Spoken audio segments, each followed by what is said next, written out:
Olá, alunos da Univesp. Eu sou o professor Laércio, meu nome é Laércio Nogueira. Eu vou trabalhar com vocês com a disciplina Introdução aos Sistemas de Comunicação. Eu vou aproveitar esta aula, primeira aula, para mostrar para vocês os objetivos, a bibliografia da disciplina, vou falar sobre a motivação e vou dar uma aula geral sobre esses sistemas de comunicação. Qual a motivação? Por que a gente deveria estudar sistema de comunicação na engenharia de computação? Bom, a interface física, se a gente lembrar das camadas, quando a gente aprende a teoria de redes, né? A interface física ela é composta desses sistemas de comunicação. Para entender como os sistemas se comunicam, a gente tem que ver a teoria do sistema de comunicação.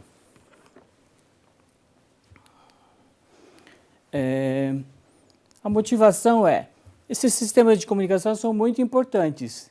Um exemplo que eu posso citar agora é educação à distância. Sem educação à distância, não seria possível, sem o sistema de comunicação, não seria possível a gente ter esse curso, por exemplo, né?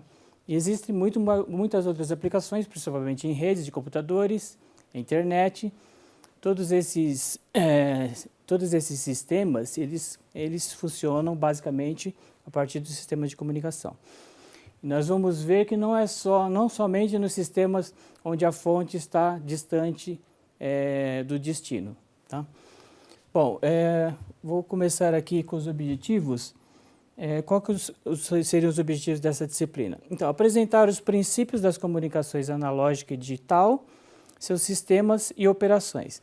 Então, vocês vão perceber que a gente vai dividir em comunicações analógica e digital.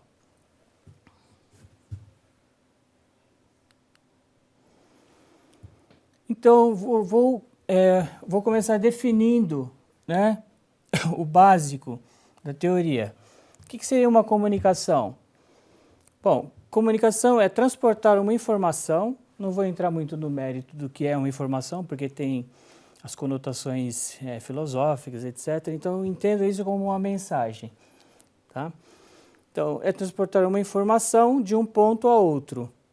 Exemplos, uma conversação, a imprensa, o telefone, a internet, o rádio, a televisão, etc. Acho que o exemplo mais comum hoje é conversação e a internet, né? Que todo mundo utiliza praticamente o dia inteiro. Então, como isso pode ser feito? Veja que a gente tem que estabelecer uma tecnologia para garantir que esse sistema funcione, né? Então, como isso pode ser feito? Então, para levar a efeito este objetivo, é necessário produzir um fenômeno físico capaz de assumir configurações diferentes, às quais se associa o conteúdo desta informação. Por exemplo, os símbolos gráficos, representativos de cada letra do alfabeto, ou os fonemas da pronúncia. A este fenômeno físico chama-se de sinal. Então, nós vamos estudar os sinais, né? E lógico que a gente precisa rever os conceitos físicos, né? A teoria matemática, mas tenham em mente que a gente precisa estudar os sinais. Então, vamos começar bem básico, né? Parte bem simples, né? Esses sinais, eu vou fazer uma classificação dos sinais, né? Nós temos sinais analógicos e sinais digitais. Então, aqui nós temos o sinal contínuo, né? Se vocês se lembram da teoria matemática, né? Pode ser uma função contínua, paralelo, né? No conjunto dos reais, né? E a cada ponto desse eixo corresponde um ponto da função.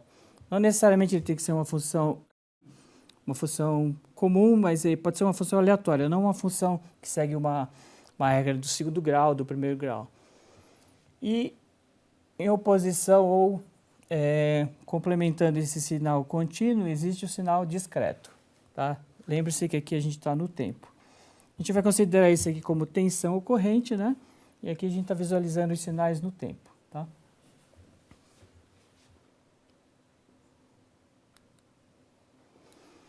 Outra classificação dos sinais é sinais periódicos e não periódicos. Então, os periódicos eles possuem um período, né? Daí que vem o nome, e vocês podem perceber que esse período ele se repete.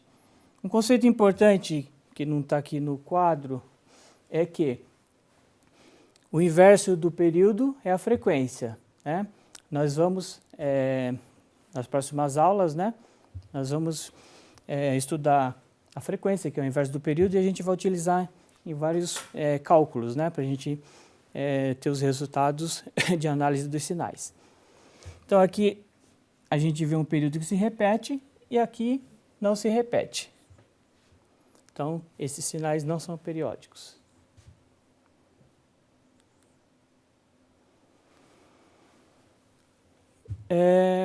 Nós vamos dividir, né, essa classificação em variação contínua ou com somente dois valores discretos. Então a gente vai fazer uma consideração, né, uma definição que a gente vai diferenciar discreto de digital. Esse aqui ele é discreto, mas ele é digital. Quando nós olharmos esse sinal, nós diremos que ele é digital. E o básico disso aqui, que a gente pode observar, é que existem só dois valores, 1 e 0. 0, 1. E para a gente, esses valores são valores de tensão ou valores de corrente. Tá? Então eu posso trabalhar com 5 volts, 0 volts. Esse T aqui é o período, é o intervalo, né, desse pulso, ele é 1 sobre a taxa, né? 1 sobre o rate, né, a taxa. Como eu comentei no início, a gente divide entre teoria analógica ou sinais analógicos, tecnologia analógica e digitais. Então, técnicas analógicas são técnicas que preocupam-se fundamentalmente em garantir que a transmissão do sinal de um ponto a outro se faça sem que o mesmo sofra alteração sensível. Isto é, que no ponto de destino, o sinal que chegar seja uma réplica praticamente perfeita do sinal do ponto de origem. As técnicas analógicas não se preocupam, portanto, com qual característica do sinal representa a informação.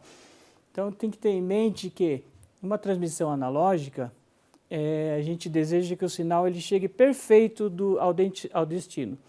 Nós vamos ver que isso é praticamente impossível, vai alterar alguma qualidade do sinal. Por isso que as técnicas digitais, conforme nós veremos, elas são melhores porque a gente consegue fazer correções, tá? Diferentemente das técnicas analógicas. Então, aqui nas técnicas digitais, elas envolvem o processamento dos sinais transmitidos de uma forma a outra, interessando, porém, preservar o conteúdo da informação. As técnicas digitais prevalecem hoje em dia no mundo. Então, tudo praticamente que a gente trabalha hoje, computação, internet, né, redes, são digitais. Hoje a gente tem as TVs digitais. Tenham só isso em mente, a gente vai representar esse sinal completo no destino e esse aqui a gente vai processá-lo, tá? Para estudar isso aqui melhor, né, para estudar essas diferenças de tecnologia, nós fazemos um modelo, né? Apesar de que os sistemas são bem complexos, eles têm muitas características, vocês sabem que na engenharia a gente divide o problema em problemas menores para a gente poder atacar o problema. Então a gente vai fazer um modelo, esse modelo vai ser bem simplificado, mas ele pode ficar mais complexo conforme nós vamos adicionando funcionalidades. Então, o nosso modelo é um modelo com canal de transmissão. Esse canal de transmissão, então, a fonte e o destino, elas podem estar separados entre si. Podem estar, porque a gente vai ver daqui a pouco, que pode estar bem próximas, na verdade, às vezes até na mesma placa do circuito impresso, tá? Então, a fonte e o destino podem estar separados entre si, mesmo a grandes distâncias. Desta forma, é necessário prover um canal que transporte os símbolos e a informação associada da fonte ao destino.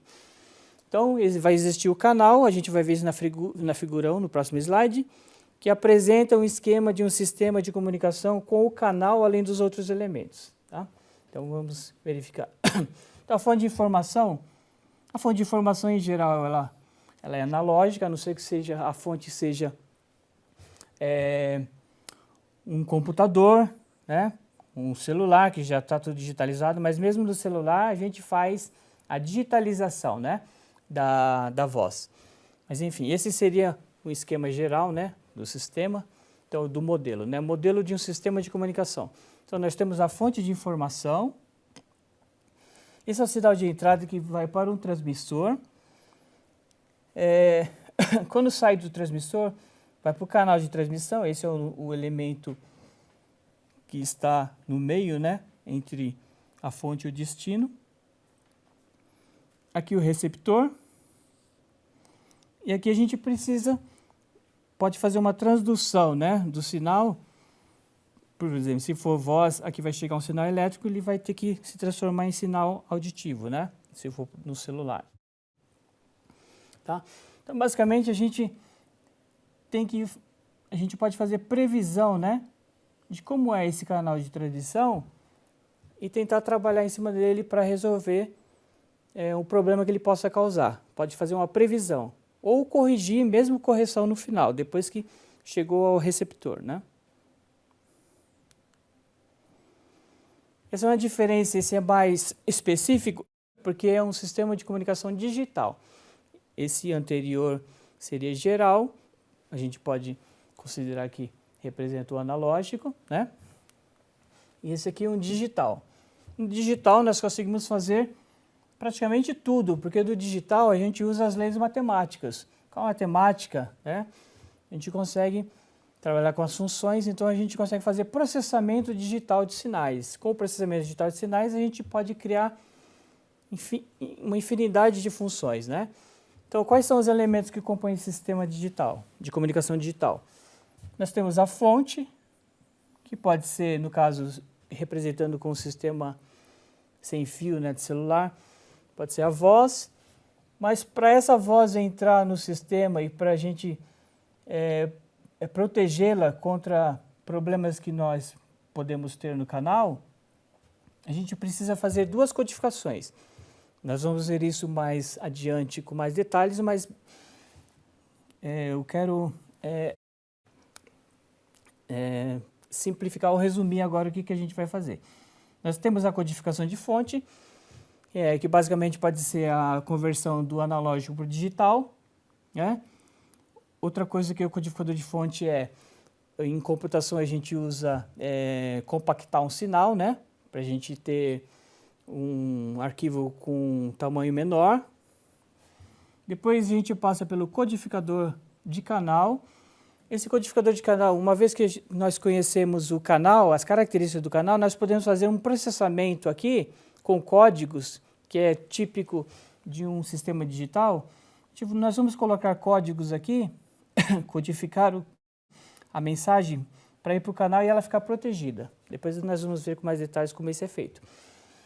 E a parte após o canal seria o processo inverso. Assim como a gente faz a codificação, a gente tem que fazer a decodificação.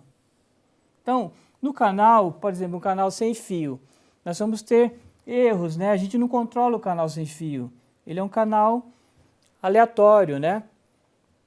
Então a gente vai proteger esse sinal e quando chegar ao decodificador a gente tenta recuperar o sinal, mesmo que tenha havido algum problema no canal. Depois, como a gente codificou a fonte, a gente tem que decodificar a fonte e chegando ao destino aqui, a gente recebe a informação. O que seria esse modulador digital e esse demodulador digital? É o assunto da próxima aula, né? Nós vamos ver. Nós precisamos preparar esse sinal devido à característica de frequência dele para ele percorrer o canal e a gente conseguir transmiti-lo. Então, essa é a função do modulador digital. Tudo bem? Estou indo bem devagar para que vocês consigam entender direitinho. Então, nesse canal, eu frisei, né, eu enfatizei que tem problemas. Qual que é esse problema? Ruído. Então, num canal de transmissão, o que ele é? Ele é um meio eletromagnético, né? Quando nós falarmos em meio, eu posso estar falando mesmo no cabo, no fio do celular, do telefone fixo, né? Por quê? Porque o cabo, para os elétrons se movimentarem no cabo, eu preciso de um campo elétrico, né? Então, onde eu tenho campo elétrico, eu crio um campo magnético e eles trabalham juntos. Então, num fio, quando eu estou passando uma corrente no fio, eu tenho manifestação de um campo eletromagnético, né? Então, o canal de transmissão é o meio eletromagnético presente entre a fonte e o destinatário, tudo que tiver no meio, né? Ele introduz atenuação. Então, a voz, por exemplo, se eu estiver distante da pessoa com quem eu estou conversando, eu tenho que falar mais alto, né? Ok? Então, por quê? Porque tem atenuação no caminho. Então, a potência do sinal vai diminuir com o aumento da distância entre o transmissor e o receptor. É uma atenuação ao quadrado, né? Conforme a distância vai variando.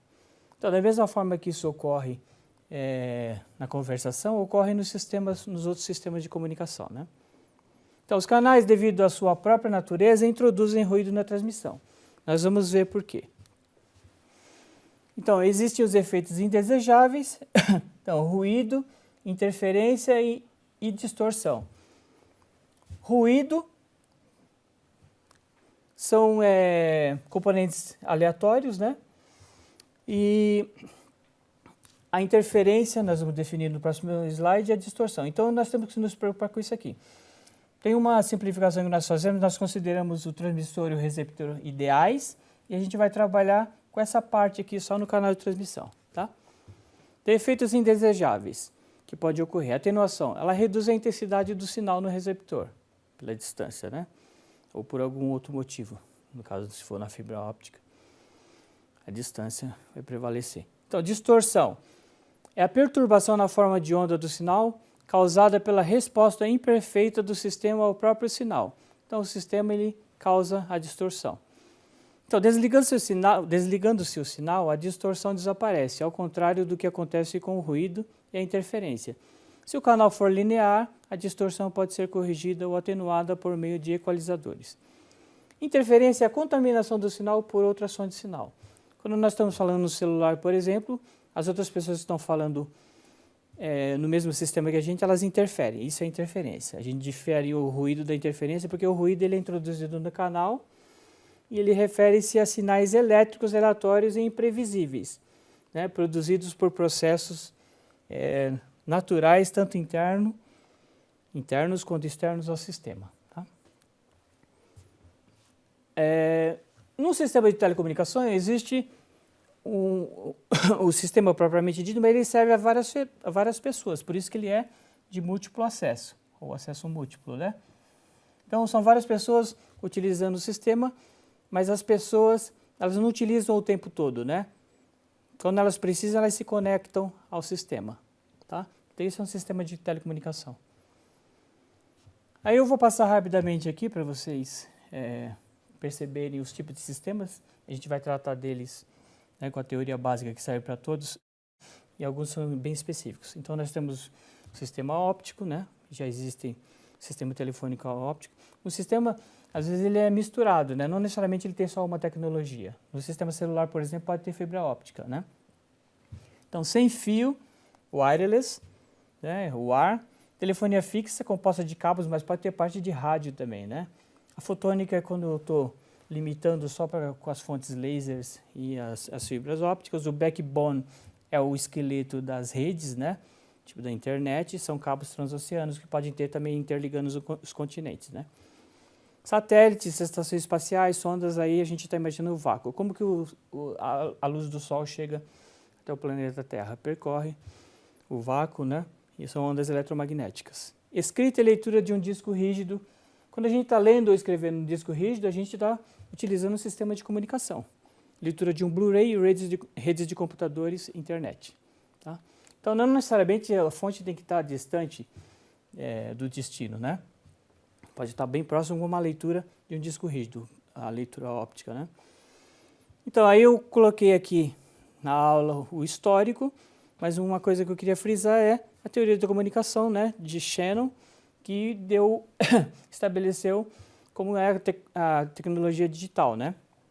Como que eu mudo da analógica para digital, e tem outros itens aqui importantes, como a descoberta do transistor, ou do transistor, né? Primeira central eletrônica, a invenção, a descoberta a manufatura do primeiro microprocessador, serviços de TV digital, etc. Tá? No Brasil, esses itens aqui eu resumi bastante, mas interessante essa parte da digitalização. Tá? Então, depois eu gostaria que vocês pesquisassem na internet sobre o professor Shannon, que ele que introduziu as comunicações digitais com esse artigo dele. Tá? Aqui está uma foto dele. Aí a gente tem os desafios. Nós temos que obedecer à teoria da largura de banda e vencer o ruído. Tá? Então, a tecnologia digital vai fazer isso. Ela vai respeitar a lei da banda, né? A gente não pode transmitir com uma maior velocidade do que a capacidade do canal, que é a largura de banda. E o ruído a gente tem que tomar cuidado com ele, porque ele pode destruir as informações, né? Mas existem técnicas digitais que mesmo com ruído maior do que o sinal, a gente consegue recuperar o sinal. Ok? Então, a habilidade de um sistema para acompanhar variações de sinal reflete-se em sua resposta em frequência. A gente vai ver nas próximas aulas como que a gente vê esse domínio da frequência, né? Tá? Então, a gente tem que respeitar as características do canal, no telefone 3 kHz, celular 30 kHz. Se nós transmitirmos com uma velocidade maior do que isso, nós vamos perder informação, podemos perder informação. Tá? Quem causa isso é o ruído, tá? Que são fenômenos aleatórios, eletromagnéticos. Tá? E a gente vai trabalhar com essa relação sinal-ruído. Tá? O sinal, de preferência, tem que ser maior do que o ruído. Então, na próxima aula eu vou apresentar essa fórmula, né, da relação da largura de banda, né, e da relação sinal-ruído, né, que é conhecido como lei de Hartley-Shannon. E nós veremos o conceito de modulação que estava naquele modelo, né.